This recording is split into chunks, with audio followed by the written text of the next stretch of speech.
একটি তেলে বেগুনে জ্বলে ওঠার সংবাদ, একটি তেলে বেগুনে জ্বলে ওঠার সংবাদ। শেফা, শেফা, এই শেফা, তোর জন্য এক দারুণ গরম সংবাদ নিয়ে এসেছি।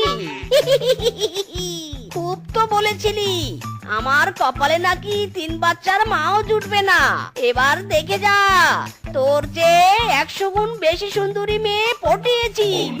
মাইরি।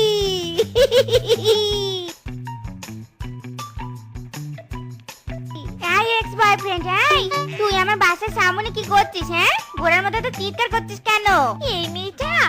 এই মেয়েটা কি না তোমার মতো হ্যান্ডসাম হিরোকে রিজেক্ট করেছে? আমার তো ওকে দেখেই হাসি পাচ্ছে গো। ওগো সুন্দরী, এরকম ছোট লোক শিয়ালিনী কি হিরে আর সোনার মাঝের সম্পর্ক বুঝে নাকি? মাইরি, কথায় আছে না, রতনে রতন চিনে আর শেফা চিনে কচু।